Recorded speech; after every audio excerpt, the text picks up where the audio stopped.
Nicolas Ferreira, a única coisa que põe medo na classe política é o povo na rua. Além dele, outros deputados discursaram em manifestação na Avenida Paulista contra o STF em homenagem à Clesão.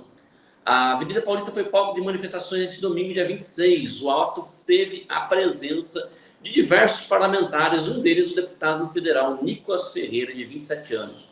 Nicolas conversou com a Oeste durante a cobertura do protesto em São Paulo. Uma das pautas da manifestação é a saída de Alexandre de Moraes do cargo de ministro do Supremo Tribunal Federal. Abre aspas.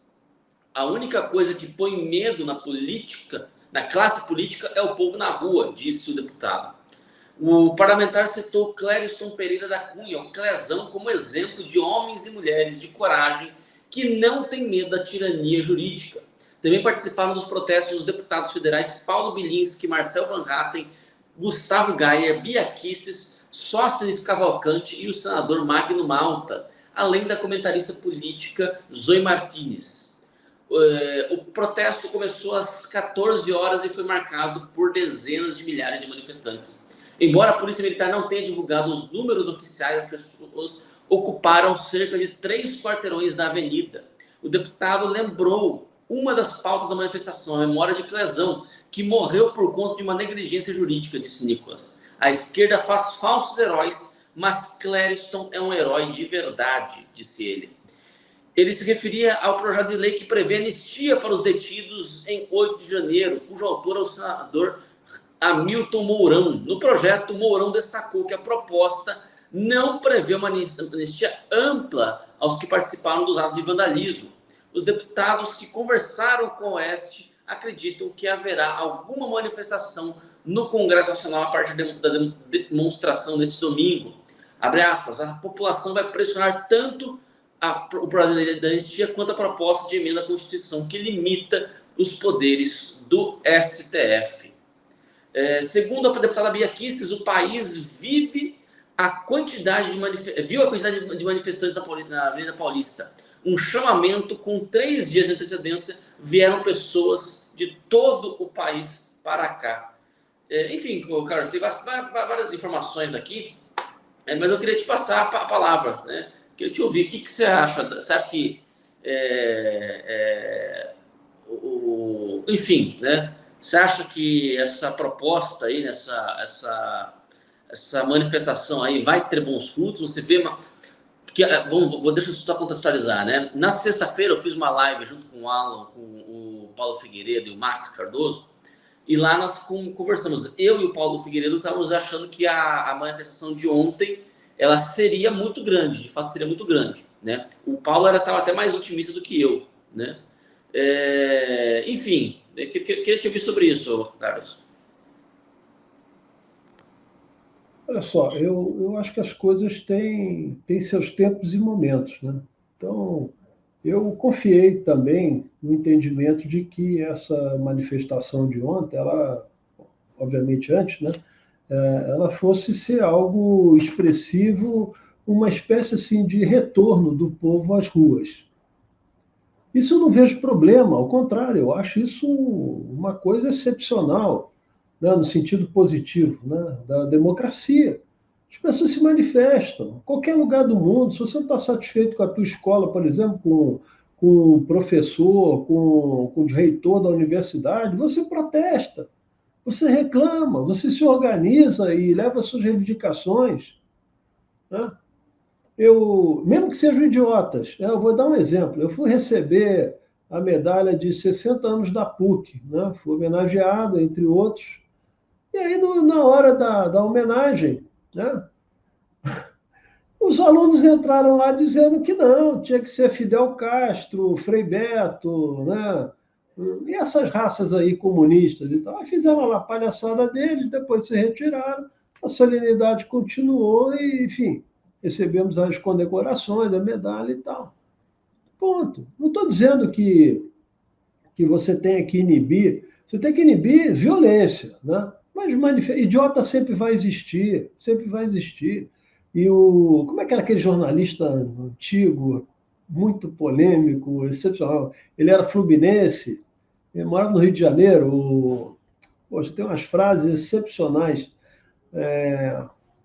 Eu esqueci o nome dele agora, mas eu vou me lembrar daqui a pouco, né? E então ele dizia isso, né?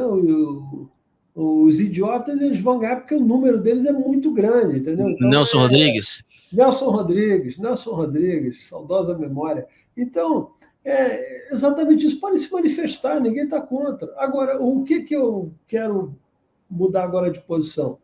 Né? Que a política ela tem um lado da manifestação, da participação de massa, de dirigir as pessoas, massa que eu digo no sentido, né, do conjunto de pessoas, né, em manifestações que dão corpo e sustentação às teses e defesas políticas. O que nós precisamos hoje? Já fizeram manifestação hoje? Já não falaram no carrinho de som? Já não gritaram lá a palavra de ordem, etc. Então é o seguinte, qual é o ambiente político agora?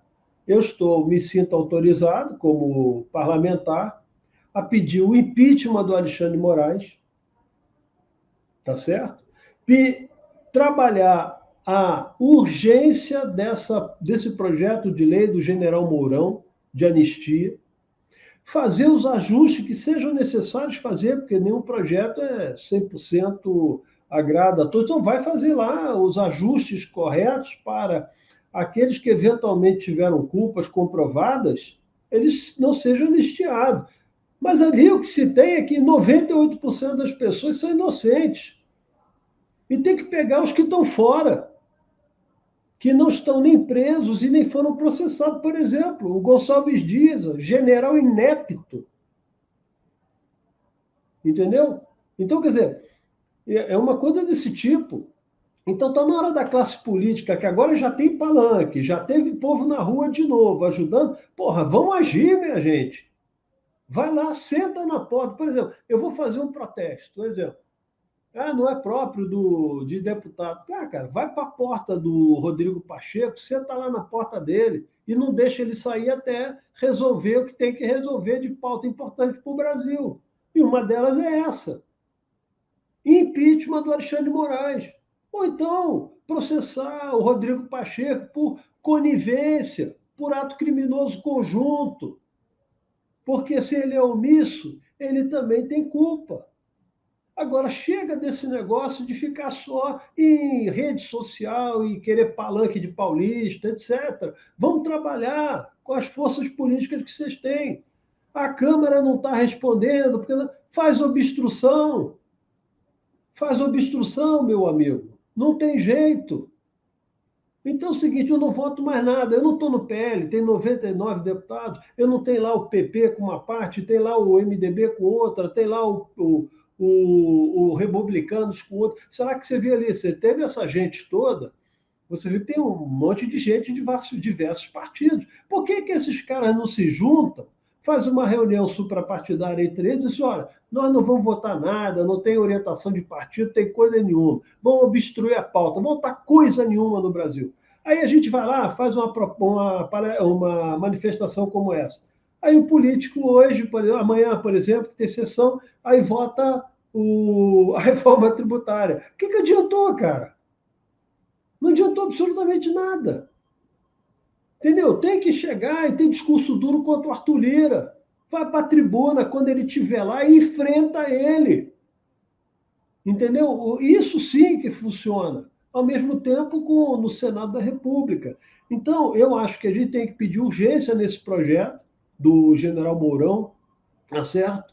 Que está correto em pedir essa anistia, estabelecer essa anistia por lei, ao mesmo tempo fazer a questão das obstruções necessárias e colocar em pauta o impeachment do Alexandre de Moraes.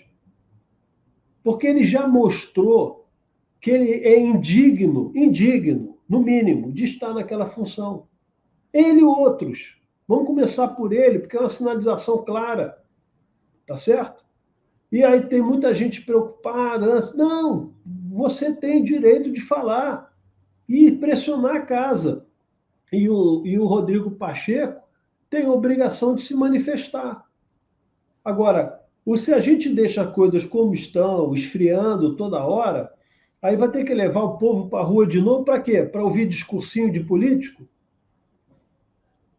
E que não vai gerar consequência nenhuma? só vai gerar like, só gerar visualização em rede social, etc. Isso não nos interessa mais.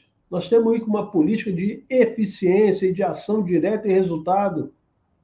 Esses esforços, é lógico que a gente não vai ganhar todas as coisas, mas os esforços precisam ser na direção de construir uma mudança política no país. E o Alexandre de Moraes não faz parte da democracia brasileira, ao contrário, ele é um sujeito que inibe a democracia, a liberdade, isso vem de lá de trás, desde que o Bolsonaro tomou posse. Desde aquele primeiro sinal que a Rosa Weber deu, quando ela era presidente do Tribunal Superior Eleitoral, entregando uma Constituição ao presidente. Ela nunca fez isso e nenhum ministro de tribunal eleitoral fez isso para qualquer presidente, até mesmo Lula, que é comunista, confesso. Ninguém entregou para ele uma Constituição. Se eu fosse o Bolsonaro, devolvia para ela, dizia, melhor a senhora ficar, porque deve ser a sua última. A senhora não sabe o que está escrito aí. Entendeu? Então falta também certo arrojo da nossa parte. Entendeu? Então está na hora da gente chegar e pressionar o Rodrigo Pacheco para tirar o Alexandre de Moraes. Não por uma vontade, mas por todo aquilo que ele produziu de crime de responsabilidade que está na lei brasileira. E agora a morte de uma pessoa.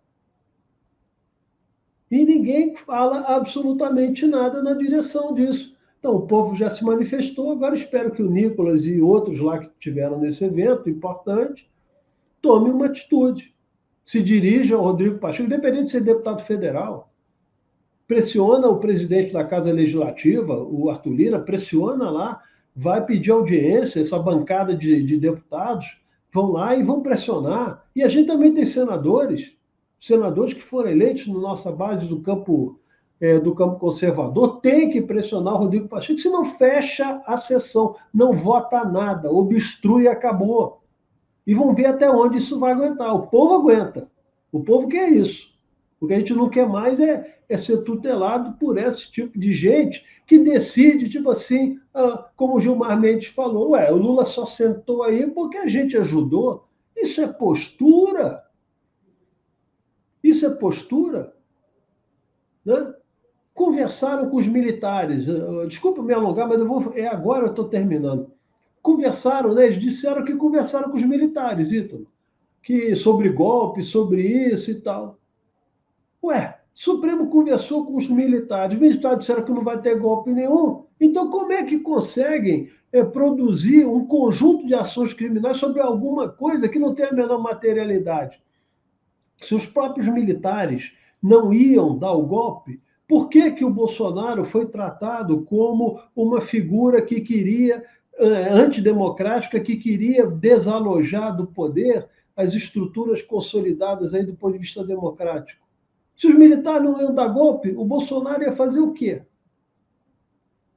Então, qual era a ação temerária que o Bolsonaro ia cometer e que essa gente iluminada salvou a democracia brasileira? Se os próprios militares são os braços, né, armados do país, que têm competência e condição para poder produzir, por exemplo, um golpe, não, um golpe militar, por exemplo, não iam fazer. Não era o caso, né, com todo respeito ao Eduardo Bolsonaro, né, com aquela frase que um jipe, né, um cabo soldado resolvia o problema lá no Supremo. Não se trata disso, quer dizer, nem teria, né, um cabo soldado. Então, como pode dizer, por exemplo, que eles protegeram a democracia se a democracia não estava em risco? É isso que eu deixo, meu amigo. Desculpa aí ter me alongado.